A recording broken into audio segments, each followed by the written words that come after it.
En el aire de Radio Uruguay, inventamos entre todos la máquina de pensar. Acompáñenos en un viaje a través de los universos que vibran dentro de los libros. Bienvenidos al corazón de las palabras, la máquina de pensar. Conduce Pablo Silva Olazábal. Produce Gustavo Germán. Auspicia Biblioteca Nacional. La máquina de pensar.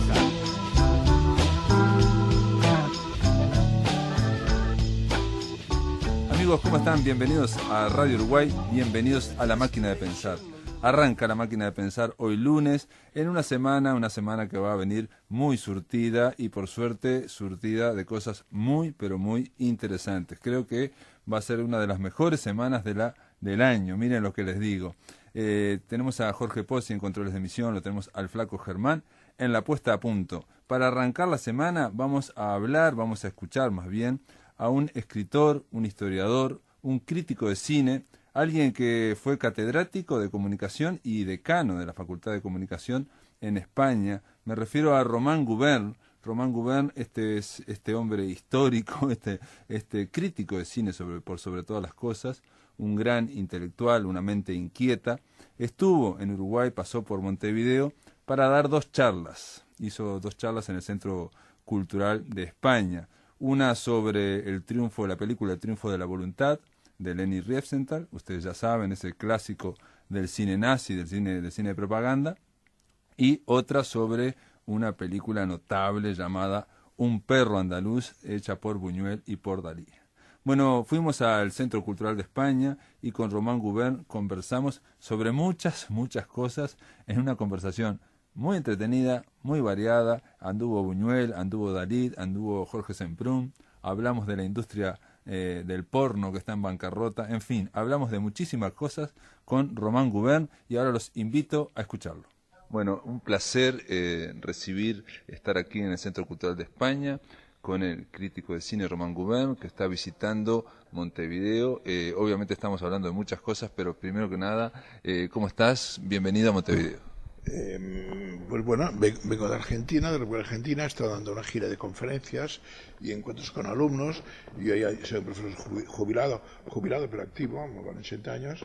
Y bueno, aprovechando esta gira, he vuelto de nuevo a Montevideo, que es una ciudad que conocí hace mucho tiempo, el año 77. En plena dictadura, la UNESCO tenía un proyecto de hacer una historia del cine universal por equipos nacionales, y a mí, como hispanohablante, me tocó recorrer este continente para formar los grupos de expertos, ¿no? Y mi interlocutor acá, bueno, pues no hace falta que recuerde que era la época de la dictadura, claro, la piel negra, que realmente Montevideo estaba muy sórdido, se notaba, lo notabas en la calle, en el ambiente, en las vibraciones, ¿no?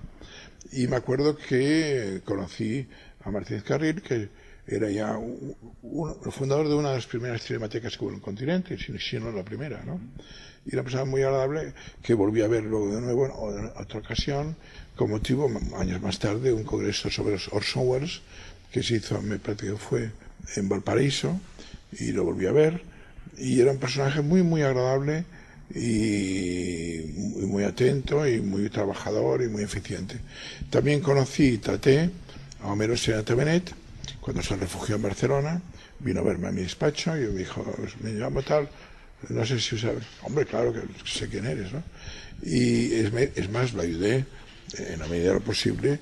Él publicó algunos libros en Barcelona, y concretamente Editorial Lumen. Yo tenía contacto con Editorial Lumen y publicó un libro que, si no recuerdo mal, era Guiones que nunca se realizaron o algo por el estilo, ¿no? Publicó un par de libros y luego ya regresó para acá y dirigió el País Cultural, me parece recordar, y también se ha muerto, ¿no? De modo que los amigos de la época pues se han ido yendo, en fin, ley de vida.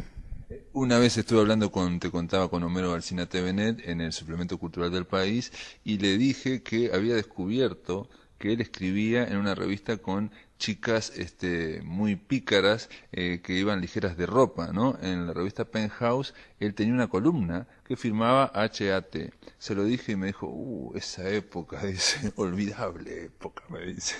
Yo también escribí para Penthouse, te confieso, por 2 razones. Uno, porque el director de esa época, que ha muerto, murió ya, cuyo nombre no recuerdo. Era un hombre muy civilizado que, por lo menos a mí, me cargaba temas que eran perfectamente honorables. Por ejemplo, recuerdo la pintura como terapia. Digo porque recuerdo este artículo, recuerdo que lo hice para Penthouse, ¿no? Y él me encargaba, no en cada número, pues cada 2-3 meses me llamaba, oye, ¿te parecería bien hacer tal cosa? ¿No? Por lo tanto, no era un artículo sobre sexo, sino sobre cosas como lo que te acabo de decir, que firmaba con mi nombre, no usaba iniciales, ¿no? Y luego, por tanto, el personaje era un personaje muy tratable. Y dos, sinceramente, tú sabes que en Penthouse en Playboy ha hecho entrevistas hasta Lee Kubrick, en fin, a Nabokov, etcétera, etcétera. Entonces, me parece que ha hecho por Sartre incluida, ¿no? Si no recuerdo mal. Por tanto, chicos, si entrevistan a Nabokov en Playboy, a mí no me hace ningún remedio escribir. Y más te digo, en mi caso no escribía sobre sexo, sino sobre temas que me encargaba de actualidad, o políticos, o sociales, sobre todo temas sociales, la comunicación hoy, etcétera, etcétera. Y pagaban bien. Me faltaba un dato que decías, me falta decir algo. Y pagaban bien. Y en las épocas en que todos hemos vivido vidas aventureras, el intelectual es un aventurero que sobrevive como puede, y hace lo que puede, a veces firma con seudónimo, a veces sin seudónimo. Y por tanto habré publicado en mi vida, pues que sí, unos 30 o 40 artículos en Penthouse, y no me arrepiento de ella en absoluto. Además, en aquel momento, estoy pensando en el Destape en España, tenían mucho público, obviamente, porque era aquello de que tenía muy buen nivel periodístico la revista y tenía muy buen nivel fotográfico también, eso es importante.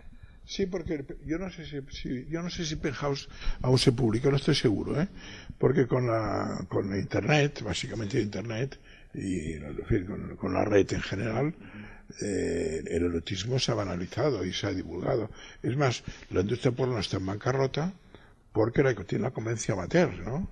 Y ocurre que los jóvenes que están orgullosos, qué bien lo hacemos, oye, qué buenos somos en la cama, ¿no? Y quieren el narcisismo, y quieren lucir sus habilidades, curiosamente, copian las retóricas corporales de los profesionales, que cuando el porno profesional está diseñado para optimizar la visibilidad y minimizar el placer, porque está prohibido que la pareja se abrace, porque si te abrazas no ves nada. Entonces ella estar encima, erguida, etcétera, etcétera. Es decir, son posturas disfuncionales para el placer, funcionales para la visión, ¿no? Ahora, entonces esta constricción, que para el profesional tiene sentido y sacrifica su cuota de placer para el voyeurismo de los demás, los jóvenes han aprendido el erotismo viendo revistas o películas y copian el modelo disfuncional para el placer por lucir su habilidad profesional o su habilidad corpórea, llámala como quieras, ¿no? Lucir su narcisismo, en la palabra, ¿no? Y efectivamente, la industria porno está en bancarrota en todo el mundo. Está en bancarrota en todo el mundo. Ya no existe. Se ha terminado prácticamente porque entre los selfies y en España hubo un escándalo no hace un año, una diputada que tuvo que dimitir porque se había hecho un selfie, que así se llama ahora, masturbándose, y lo había enviado a su novio, a su pareja, y alguien lo vio, lo interceptó, ¿no? Por tanto, hoy día la cultura en Internet es muy distinta en muchos aspectos a la anterior, porque influye en la piratería, influye en las modas, influye en los ligues. Yo esos días comparaba lo que ocurrió en el Renacimiento. En el Renacimiento, cuando las distancias eran tan largas y el transporte era tan penoso, las bodas principescas o aristocráticas se fraguaban enviando retratos en primer plano. Es decir, que el primer plano se inventa, el primer plano que usamos en cine o en televisión se inventa para propiciar bodas a distancia de la nobleza, aristocracia de la época. Claro, es obvio, tengo certeza absoluta, de que el pintor halagaba al amo, a la ama que le encargaba el retrato. La mejoraba. Le hacía Photoshop de la época, ¿no?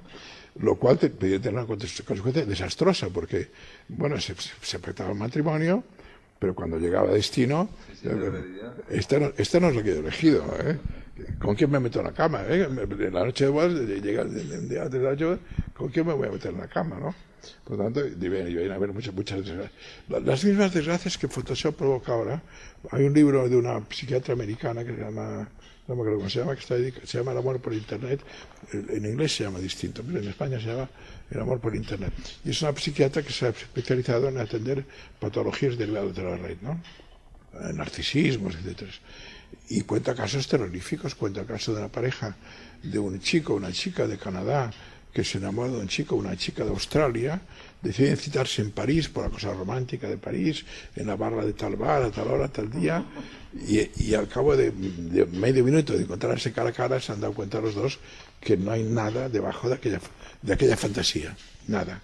Y se han gastado un pastón en viajar desde Canadá o de Australia para encontrarse en París, ¿no? Por lo tanto, la era de Internet está modificando muchos hábitos, para bien y para mal.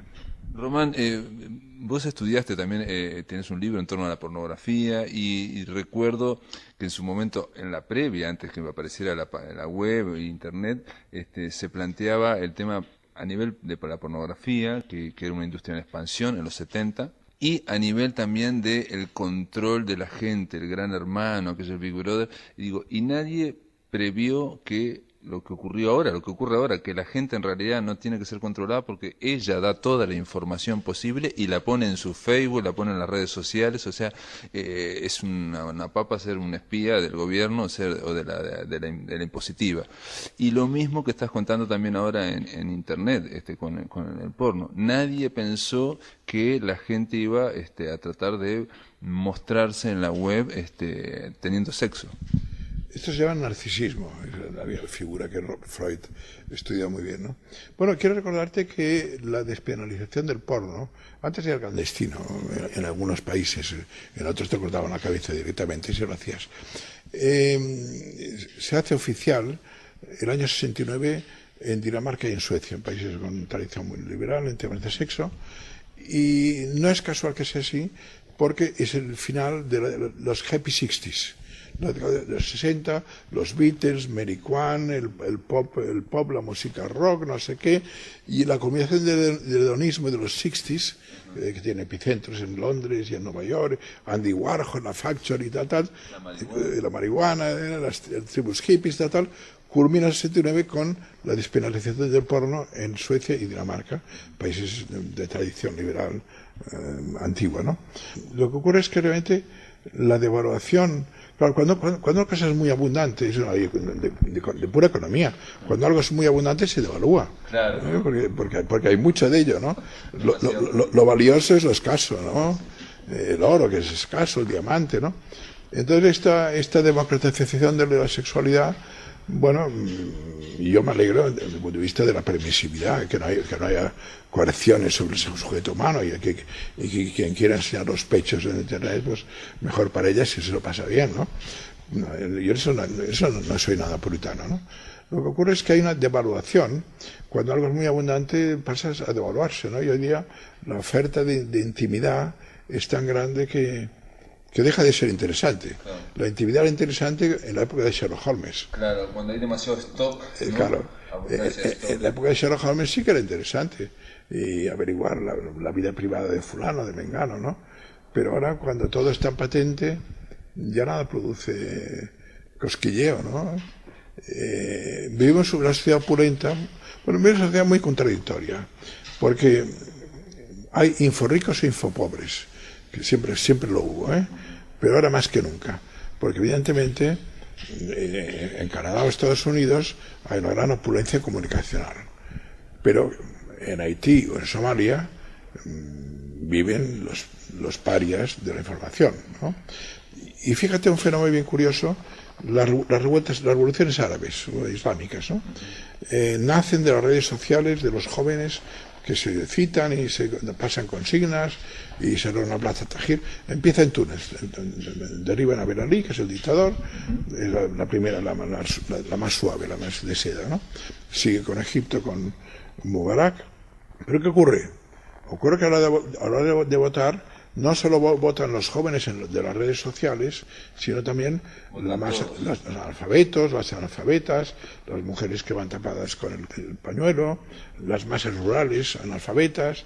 Claro, y a la hora de votar, ya no solo son los jóvenes privilegiados que, contaminados por Occidente, usan la red, es que son todos los demás, que son más que esos. Y se ha visto esto incluso en Túnez, que era el país más avanzado socialmente. Yo estaba en Túnez, le llaman a Escandinavia del Magreb, le llaman así, sí, porque comparado con Egipto, con los demás países, es el más permisivo, ¿no? Es donde ves menos velos, etcétera, ¿no? Y efectivamente, incluso en Túnez ha ganado el partido islamista moderada, pero en otros partidos, en Libia, lo que ha ganado es el caos, ¿eh? Y en Egipto han ganado los musulmanes, que Mubarak los tenía prohibidos. Por tanto, paradojas. Vivimos en una sociedad asimétrica con inforricos y infopobres. Y esto, por tanto, no es un problema de la red, es un problema social, económico-social, ¿no?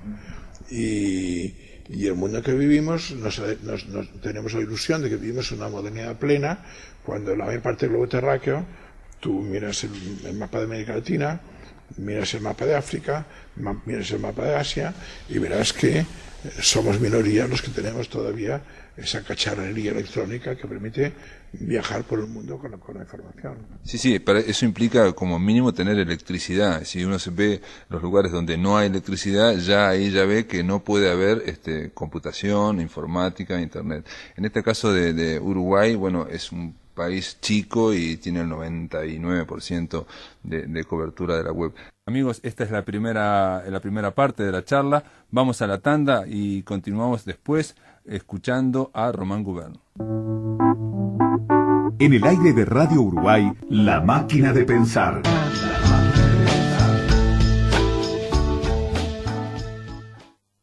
Gente, estamos escuchando la entrevista que le hiciéramos al crítico de cine, al historiador, al catedrático Román Gubern. Pero dijiste una cosa, Román, que me hizo acordar. Dijiste que ahora ya no hay cosquilleo, porque cuando hay demasiado stock de erotismo, no hay cosquilleo, ¿no? Y aclaraste que no eras puritano, ¿no? Que no querías. Pero me hiciste acordar a un señor que se llamaba Buñuel y que dijo que con la Iglesia Católica se fornicaba mejor y que en la Edad Media, él decía, la Edad Media era una época de alto nivel espiritual y de bajo nivel material, digamos, penurias materiales. Lo cual, siendo Buñuel, sorprende que un hombre como Buñuel reivindique a la Iglesia Católica y a la Edad Media. Bueno, yo no tengo ninguna duda que cuanto mayor es la represión, más volcánico es el deseo, por una ley casi fisiológica y física, ¿no? Es decir, que si te prohíben tomar ese pastel, el pastel se hace más deseable. Y eso, yo que he vivido, he estudiado con los jesuitas, el bachillerato, en donde era una época extremadamente represiva en la España de Franco. Igual que Buñuel, ¿no? Igual que Buñuel. Claro. Mira qué curioso.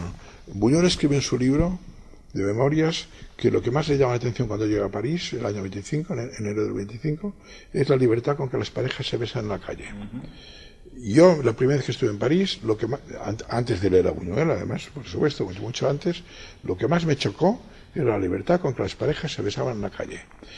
Y he descubierto después que Antonio Alarcón tiene un libro de memorias del siglo XIX, final del XIX, que cuenta que cuando llega a París en el siglo XIX, lo que más le choca es la libertad del trato entre hombres y mujeres.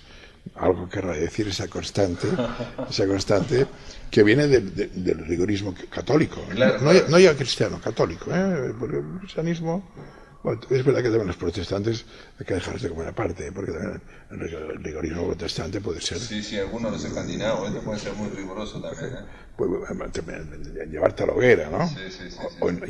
Hoy día no, pero en fin, en sus tiempos te llevaban a la hoguera, ¿no? Y por tanto, el sexo tiene la cosa paradójica de que cuanto más represivo es más, el deseo es mayor y más volcánico, y por tanto el placer es mayor cuando mayor es la represión. En cambio, cuando el placer es fácil o accesible, bueno, está bien, es como tomarte un buen aperitivo, ¿no? Te reconforta, etcétera, pero no sales encendido en llamas de gozo, ¿no? Que es una paradoja que Freud ya intuyó, Freud ya intuyó cuando habla del complejo de Edipo y todo esto. La familia es una forjadora de frustraciones. La familia es una forjadora de frustraciones para el niño y para la niña, ¿no? Con el complejo de Electra y con el de Edipo. Y esto demuestra que el ser humano es complejo y que la sexualidad nuestra es muy distinta de la del ratón, la de la ardilla, la del caballo y la del perro. Por fortuna, porque ellos cuando les apetece, ¡pam! Y clis plas y acabado, y cada uno por su lado, ¿no? En el ser humano hay un factor que es los sentimientos. Que los sentimientos suelen, no lo digo categóricamente, pero con mucha frecuencia acompañan a las pasiones, los sentimientos, ¿no? Y entonces la naturaleza, que es muy sabia, ha hecho que el hombre y la mujer, el deseo puede ir acompañado de que cuando el deseo se termina, se abre un periodo en que el deseo está en el horizonte, en el que está desaparecido, no es como el perro y la perra, ¿no? Entonces esto permite la familia, y la familia es la base de la estructura de la sociedad. El perro y la perra no fueron familia. Claro. Por tanto, entramos en un territorio en el cual, contradicción fundamental, el deseo nos hace unir, pero a la vez, cuanto más fácil es el deseo, cuanto más fácil es la pasión, más frágil es el deseo, ¿no? Por lo tanto, una especie de círculo diabólico que Buñuel lo expresaría muy bien con frases paradójicas como aquella de "soy ateo, gracias a Dios", ¿no? Soy ateo, gracias a Dios. O cuando dijo que él recordaba a la Iglesia Católica por la represión que generaba ese deseo que le parecía notable. Y al fin de su vida, en mi último suspiro, en estas memorias que estamos hablando, dice que agradece a la vida que ya no tiene deseo y que puede tomar un buen daiquiri o gin tonic, no sé qué toma, un dry martini, sin la obsesión por la mujer. Él dice exactamente: qué descanso, dice, qué descanso, no estar permanentemente pendiente y obsesionado por eso, ¿no? Lo dice así, ¿no? Yo traté a Buñuel en la etapa final de el año 77. Me lo presentaron, yo vivía en California, hice un viaje a México y dos amigos suyos me llevaron a hablar con él.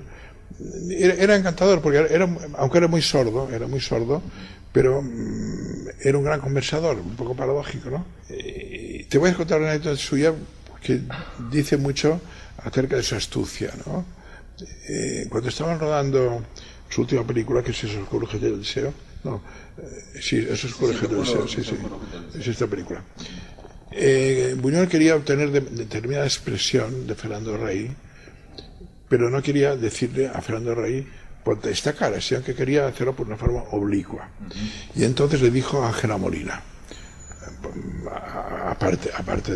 en una parte, dijo: mira, vas a Fernando Rey, te sientas, yo daré motor en ese momento, tú te sientas en sus rodillas y le dices al oído: Fernando, te huelen los pies. Y entonces así se hizo. Entonces ella fue como si estuviesen antes de rodar, el otro dio el botón y entonces se sientó en las rodillas de Buñuel Ángela Molina y así voz baja al oído le dice: te huelen los pies. Con lo cual consiguió esa expresión que jamás podría haber conseguido por un método ortodoxo stanislavskiano, el estupor absoluto de pobre Fernando, embarazado de tener una señorita muy atractiva en los hombros, sentada en las rodillas, y que le dice: te huelen los pies, ¿no? ¿Qué hace? Pues poner cara de asombro y disgusto a la vez, que es la expresión que quería conseguir Buñuel, ¿no? Lo cual quiere decir que ese viejo sabía mucho. Esa fue su última película. Y ahí está también el bromista, ¿no? El bromista Buñuel. Sí. Era un bromista, era baturro, y como un baturro era bromista, ¿no?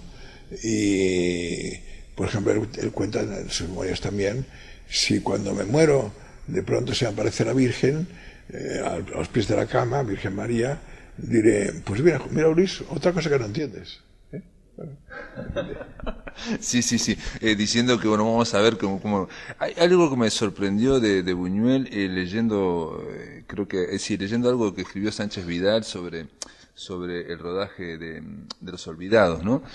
Digo porque yo pensé, siempre tenía la idea de que Buñuel era más bien anarco, alguien medio anarquista, bueno, ateo, gracias a Dios, su militancia, sus años rojos en el Partido Comunista. Sí, bueno, eso publiqué un libro con un colega mío, Paul Hammond, que se llama Los años rojos de Luis Buñuel, que está traducido en inglés. Claro, el movimiento surrealista fue un volcán que querían cambiar el mundo, ¿no? Y una fracción del grupo surrealista entendió que la forma de cambiar el mundo de verdad era entrar a militar en el Partido Comunista, hacer la revolución, ¿no? Para Breton era más complejo, era un poco bruto también, pero era más complejo. Él dice en algún texto, la meta del surrealismo es cambiar la vida como quería Rimbaud y cambiar el mundo como quería Marx. Hace esta distinción, cambiar la vida como quería Rimbaud y cambiar el mundo como quería Marx. Lo que ocurre es que en el grupo surrealista, que era un grupo heterogéneo, complejo, hubo algunos que tomaron literalmente al pie de la letra, hay que hacer la revolución para cambiar el mundo. Por lo tanto, hacerse prosoviéticos, fieles a... Pero incluso Breton pasó, porque para ingresar al partido había un estadio previo de prueba, y era sometido a un interrogatorio y en una entrevista escolar, que es muy interesante, muy ameno, cuenta que él fue convocado, él quiso ingresar al partido, fue convocado, hace notar malevamente que era una parte de inquisidores que tenían centro extranjero, agentes de la Comintern, y siempre llegaba un momento en que todo iba muy bien, pero de pronto sacaban debajo de la mesa la revista La Revolución Surrealista. Dicen, ¿y esto es explicación? ¿Cómo es que usted publica esto? Porque era heterodoxo, ¿no? Es surrealista, ¿no? Y por tanto, el tema... las turbulencias que hubieron dentro del grupo surrealista fueron muy grandes. Y Dalí, Dalí, por ejemplo, que se hizo admirador de Hitler tempranamente, entre 33 y 34, ya tuvo grandes trifulcas con Breton. Lo que ocurre es que Breton era consciente que el creador más llamativo y más atractivo en términos de creatividad era Dalí, del grupo, y le toleraba, le reñía, le decía, pero qué bruto eres, tal, pero no lo expulsaba, no lo expuso hasta el 39, hasta acabada la Guerra Civil Española, porque sabía que el capital estético más valioso que tenía era Dalí. Aparte, el capital publicitario, ¿no? Estético y publicitario, las dos cosas, efectivamente. Pero hubieron grandes, está muy historiado esto, hubieron grandes desgarros, incluso un suicidio de Char, que se suicida por las tensiones políticas que hay entre querer ser leal a las dos causas, ¿no? Ser leal al libertarismo surrealista, claro, y a la revolución mundial del comunismo. Que aparte era estalinista. Y en el caso de Buñuel, ¿cómo es su vínculo con...? Bueno, cuando llega de Hollywood, porque todavía estaba trabajando en Hollywood una temporada, no haciendo nada, de observador, llega a España cuando se proclama la República, el país efervescente, con debate permanente. Él era socio del Ateneo de Madrid desde el año 28, y el Ateneo de Madrid se convirtió en uno de los puntos clave de irradiación en medios intelectuales del comunismo, ¿no? Porque el debate de ideas, etcétera, etcétera, ¿no? Y yo tengo una teoría que el enlace que le hizo convertir en comunista fue su frecuentación del Ateneo, del cual era socio, donde había varias células activas, ¿no? Es una hipótesis, naturalmente, no tengo pruebas de ello. Pero el caso es que la pasión revolucionaria del 31, de la llegada de la República, es lo que le decide ingresar en el partido. Aparte que tenía muchos amigos como Rafael Alberti, María Teresa León, que eran ya militantes, Pedro Garfias, muchos. O sea, se afilió, digamos. Se afilió. Y en mayo del 32 envió una carta a Breton, que se ha publicado en este libro, la fotocopia, en donde le dice que él ha tomado conciencia social gracias al surrealismo, y que este mismo impulso la llevaba luego de modo consecuente a ingresar en el Partido Comunista. O sea que vincula el surrealismo como el motor inicial de su sensibilidad política, que le lleva a su vez al partido. Dicho esto, Breton no se lo perdonó, aunque siguieron con relaciones humanas cordiales, Hay un discurso en México concretamente en que dice Buñuel ha abdicado de sus ideales políticos. Para él los ideales políticos eran los surrealistas, no los stalinistas. Se veía en términos de stalinismo y surrealismo, se veía en esos términos. Breton lo veía con cierta razón, por cierto. Y entonces él lo dice en el libro, en mi último suspiro, dice que todo arte en el fondo es político, que los surrealistas evolucionaron hacia el marxismo y los futuristas hacia el fascismo. Bueno, ojo, es más complejo que esto, porque el futurismo tuvo la ala fascista de Mussolini, pero en la Unión Soviética Mayakovsky, Eisenstein, etcétera, siguen el ala bolchevique, el ala revolucionaria, porque el futurismo finalmente era un proyecto de vida de modernidad, del mundo de la máquina. Entonces, un país un poco industrializado como la Unión Soviética, pues claro, la máquina era vista como un fetiche de promesa de futuro, ¿no? Por tanto, el futurismo era bastante ambiguo como para contentar a Mussolini y su gente y para contestar a Mayakovsky, que se acabó suicidando, por cierto, no hay que olvidarlo. Por tanto, ambigüedad. El dadaísmo fue ambiguo en su panrevolucionarismo sin límites. El surrealismo fue ambiguo porque derivó en dos campos, el libertario y el stalinista, y parece por su nombre el stalinista. Y un ejemplo de este antagonismo lo tenemos con el debate mucho más reciente, pero muy vivo, Camus-Sartre. Sartre era el compromiso lo llevaba hasta el stalinismo, que para él era irrenunciable, y Camus, en cambio, la ética era prioritaria a la revolución. Por tanto, es un tema eterno que nunca se acabará, el dilema entre compromiso social y libertad individual, ¿no? Y hay un difícil equilibrio que nunca acaba de conseguirse de todo satisfactoriamente, porque queremos ser libres, pero además de ser solidarios con los seres ajenos, ¿no? Y en el mundo del arte contemporáneo este ha sido un debate típico que creó una palabra clave para mi generación, que era la palabra engagement, compromiso, ¿no? Y la palabra compromiso hoy día puede que no esté de moda. Está de capa caída, digo. Está de capa caída, pero para mi generación durante años fue una palabra clave que venía del mundo sartreano, venía de ahí. Sí. Y en nombre de eso, de compromiso, pues se bendecían los disparates que pudiera hacer Fidel Castro, por ejemplo. Ahora hay un personaje extraordinario en España en ese tema, que es Jorge Semprún, ¿no? Su vida y su evolución son sorprendentes, son para hacer una novela. Bueno, de hecho, he publicado memorias, he publicado libros memorialistas. Biografía de Federico Sánchez, ¿no? Y libros memorialistas. Yo le conocía, lo traté a Jorge, que era encantador además, y me contó, te voy a contar una anécdota porque no está en sus libros, pero me parece muy reveladora.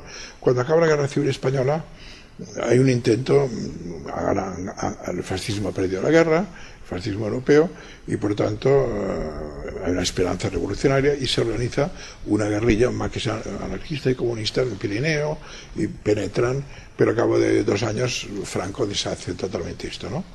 Entonces, muy deprimidos, el Politburó del Partido Comunista en Moscú va a ver a Stalin, va a Pasionaria, Santiago Carrillo y Uribe, que era el Politburó. Y Stalin lo recibe con Molotov. Y entonces escucha su desesperanza, ¿no? Y les dice, bueno, camaradas, ¿qué hicimos los bolcheviques cuando fracasó la revolución de 1905? Infiltrarnos en las fábricas, en los sindicatos, en las escuelas, en los aparatos de Estado, y fue la política que haría el Partido Comunista de España, que llevaría la política de comisiones obreras, los sindicatos alternativos a los falangistas. Por tanto, en el fondo, toda la política que se hizo desde el 48 en España fue una emanación de las consignas llamadas del entrismo, que Stalin impuso a la dirección del Politburó. Esto me lo contó un día cenando Jorge, ¿no? Con muchos detalles. Me hizo mucha gracia cuando le dijo, camaradas, ¿qué hicimos los bolcheviques el año 5 cuando fracasó la revolución? Entrar en los aparatos de Estado, en las fábricas, en los sindicatos, en las escuelas, en las universidades. Y eso es lo que yo mismo he sido una pieza viviente. Yo dirigí el Cineclub de la universidad durante años y Y supe mucho más tarde, y supe muchos años más tarde, que el jefe supremo de la estructura del sindicato universitario, teóricamente falangista, era un militante comunista. Sorprendente, pero aparte sorprendente, digo, que alguien te cuente algo que estuvo con Stalin, porque ya eso parece de ciencia ficción. Por eso te digo que cuando me lo contó cenando, por cierto, y además Jorge era un muy buen comunicador, ¿no? Claro, te visualizabas a Stalin con Molotov sentado. Y hoy un hombre de cine también. Sí, exactamente, por eso visualizar. Y tenía Molotov al lado callado, ¿no? Tomando nota. Bueno, obviamente porque lo habían hablado antes de entrar los demás, ¿no? Dice, bueno, ¿qué hay que decirles? Y había dicho, bueno, y Stalin con su autoridad, camaradas, ¿qué hicimos nosotros? Era el entrismo, ¿no? La palabra entrismo merecería todo un libro, por cierto, la palabra entrismo. Y es verdad que en España funcionó.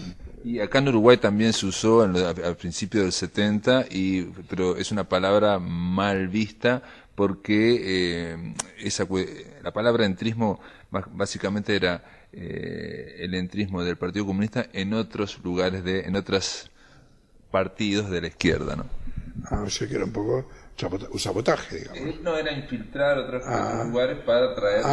Para instrumentalizar a su favor. Exacto, para que quedan, digamos... Bueno, es que eso fue el entrismo. Es decir, que en el sindicato universitario, como que yo milité, estuviese pilotado por camaradas, para la palabra clave, camaradas, ¿no? Tovarich, sí. Esto, visto luego con perspectiva... Yo, por ejemplo, cuando dirigí el Cine de la Universidad de Barcelona, importé de París el acorazado Potemkin, que naturalmente el gobernador civil prohibió la prohibición. Importé Tierra sin pan de Buñuel me la pidió Basilio Martín Patino para estrenarla en el circuito de Salamanca por razones regionales, territoriales. Por tanto, había un flujo muy... Yo he sido activista, ahora ya no lo soy, hace muchos años, pero yo fui activista en su momento, pero no sabía que el jefe de la rama de cine del SEU, Sindicato Español Universitario, teóricamente falangista, no sabía que el jefe de esta rama era un militante comunista. Yo no lo sabía. Y por eso circulaba Urdes, Tierra sin pan y todas esas películas. Muy bien, ahora vamos a la tanda y después vamos al tercer bloque con Román Gubern. En el aire de Radio Uruguay, La Máquina de Pensar.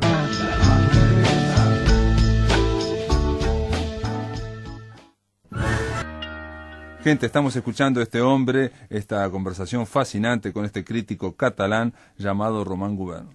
Román, un poco para terminar, porque es impresionante, es inagotable, y para venir al 2012, 2013, y igual seguir dos preguntas. Una, ¿hubo un director después de Buñuel en España que tú digas, bueno, está a la altura? Y la segunda pregunta sería si la presencia un poco de Buñuel no está en esta última película Blancanieves, que arrasó con los Óscares los Goya, perdón, hace 2 años. Bueno, es un poco tópico, pero es cierto, y además lo admiro mucho, que el seguidor legítimo si se puede llamar así, de Buñuel es Carlos Saura. Carlos Saura, claro. Aunque luego tiene una deriva más coreográfica y musical, etcétera, pero hay una etapa de Carlos que es... Y Pepe Frappé está dedicado a Luis Buñuel, en el último plano pone dedicado a Luis Buñuel, ¿no? Más Aragonés como él, etcétera, etcétera, ¿no? Lo que ocurre es que ha habido fenómenos como Almodóvar, que no tiene nada que ver con Buñuel, o tiene muy poco que ver, o escasamente, pero que ha tenido una repercusión mediática en el mercado, no como la de Buñuel, pero cercana a la de Buñuel. Ahora Almodóvar en su trilogía, su Santa Trinidad, dice Hitchcock, Billy Wilder y Buñuel. Sí, y se ha hablado mucho de eso. Pero déjame que te diga algo políticamente incorrecto, lo siento mucho decírtelo. Buñuel era un heterosexual militante y completo de pies a cabeza. Pedro, con toda la amistad, con todo el cariño que lo digo, es un homosexual que no lo oculta, ¿no? Y esto marca un punto de vista, esto marca una cierta mirada, y la mirada de Buñuel es la mirada heterosexual, y la mirada de Pedro es con mucha frecuencia una mirada homosexual, que no se oculta, ¿no? Y que es legítima, no implica ninguna connotación negativa en eso. pero es así. Entonces, Blancanieves, debo decirte un matiz, es un eco de The Artist, hecha el año anterior. The Artist triunfa el año anterior, como cine blanco y negro y mudo. Película muda. Gana el Oscar y tiene un rápido eco en España con Blancanieves, de Pablo Bergero, ¿no? Por tanto, hay una paternidad o maternidad, aunque te digo que la película me gusta mucho a mí también, pero ya no es tan original, es un poco aprovechando que hay una tendencia, me apunta esa tendencia, ¿no? Y no, es decir, España ha tenido Berlanga. Pero pensé en Blancanieves, digo, porque hay una recurrencia a los enanos y al toreo, ¿no? Las corridas, algo que políticamente incorrecto, bueno, en Blancanieves lo pone en 1910 y puede mostrar los toros. Sí, pero te mencioné también a Berlanga. Berlanga, en El Verdugo, porque en sus mejores películas como El Verdugo tiene una crueldad y Ferreri, aunque el italiano trabajó también en España. Por tanto, hay una corriente de humor negro, que está en Berlanga y en Ferreri especialmente, que para mí está muy próxima o muy interconectada con la mirada de Buñuel. ¿Y Alex de la Iglesia y El Día de la Bestia, por ejemplo? Magnífica, esa es una obra maestra. Yo tengo un gran respeto. Alex de la Iglesia no está reconocido como debiera. Para mí, la última película, Las Brujas de Zugarramundi, no sé si se ha visto acá. No la vi. Me parece una película prodigiosa, y como me parece prodigiosa, El Día de la Bestia, ¿no? Para mí es de los más dotados talentos, seguramente después de Saura y de Almodóvar, te diría que el tercer director de más envergadura en ciencia supernatural seguramente es Alex de la Iglesia. ¿Y otro director que se llama Alejandro Amenábar? Sí, empezó muy bien, empezó con mucha energía, pero tuvo un tropiezo en la película Ágora. También fue que ganó un Oscar y todo, por su segunda película. Pero ¿y tú qué piensas de Ágora, por ejemplo? Ágora es demasiado larga. Es una película didáctica. Curiosamente tuvo una muy buena crítica en revistas científicas, porque descubría una figura protofeminista y científica, que en contra de las corrientes de la época oscurantistas era la luz, etcétera, etcétera. Pero esa película ha ido muy, muy mal económicamente, y eso ha supuesto un parón grave en un director que había ganado un Oscar con 4 películas, ¿no? Por cierto, su primera película, Tesis, estuvo inspirada en parte, por lo menos me lo dijo, y lo he dicho públicamente, en un libro mío que se llama La imagen pornográfica, 3 perversiones ópticas, porque en el último capítulo hablo del cine snuff. Y entonces él se enteró, él descubrió lo que era el cine snuff, tuvo noticia leyendo este capítulo. Y no, evidentemente en su película no es una inspiración de MP, pero la idea le vino al tener conocimiento de este fenómeno del cine snuff, ¿no? Que por cierto hay otra película americana también, Hardcore, que también trata sobre eso. Hay una con Nicolas Cage, ¿no? Con Nicolas Cage, efectivamente. Ha habido varias películas que luego es un misterio, que te dicen no, es una ficción, es un invento, no, ha habido casos de verdad. Pues no lo sé, yo no. Pero lleva el cine, digamos, a una encrucijada, me parece quizás una encrucijada, capaz es un poco exagerado, que es el tema de la ficción y la realidad, ¿no? Los reality, el tema del documental de creación, la idea de que, bueno, ya que vas a ver esto, que le van a volar en la cabeza, que sea en serio y vamos a matarlo.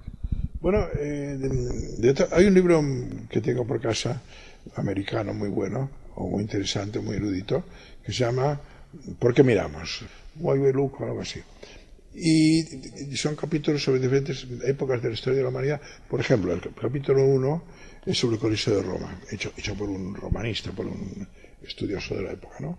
Y te cuenta que en las gradas del Coliseo romano, mientras los gladiadores se mataban o los leones se comían a los cristianos, había parejas tan excitadas que fornicaban en las gradas de excitación, ¿no? Y luego otro capítulo de la Revolución Francesa con la guillotina, pasaba lo mismo y tal. Por tanto, el estímulo erótico derivado de la sangre, que técnicamente se llama sadismo, pues bueno, ahí está Marqués de Sade, que va a decirte, más que Marqués de Sade. Sí, el Divino Marqués, dijera Buñuel. El Divino Marqués, no, se le llama, mucha gente le llama el Divino Marqués, ¿no? Y hay una novela que yo trabajé bastante, que es muy interesante, que es La Contraria, que es La Venus de las Pieles, de Sacher-Masoch, ¿no? Yo tengo dentro un libro que se llama Máscaras de la Ficción, que estudio arquetipos narrativos, y dedico un capítulo a Sacher-Masoch, que fue un personaje real, histórico, que además en vida suya un médico dio nombre a masoquismo con gran cabreo suyo a esta patología o a esta conducta, ¿no? Hoy día las patologías casi... Políticamente incorrecto, y que es el reflejo del sádico, ¿no? Es el contrasádico, ¿no? O es el sádico contra sí mismo, ¿no? Y la verdad es que ese mundo, el oscuro mundo de los instintos, habría que hablar del oscuro mundo de los instintos, que a veces abres un periódico y dices, eso, le corta la cabeza, le entierra boca abajo... Claro. Pero es posible, pues sí, es posible. Esto no lo hace un perro, esto no lo hace un león, esto no lo hace un elefante, esto no lo hace un tigre, esto lo hace el ser humano, porque tiene unos mecanismos obsesivos, muy complejos.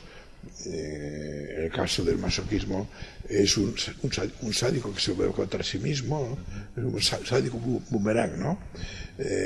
Y claro, la complejidad de estos comportamientos nos demuestra que somos distintos que los animales. Román, un poco para terminar, es una pregunta muy extensa y pretenciosa, pero se habla de que hay una especie de crisis de ficción, por lo menos en el cine norteamericano actual, digamos que en su momento fue narrativamente uno de los... Y hay una especie como de Ballard, dijo un escritor de ciencia ficción, Ballard, en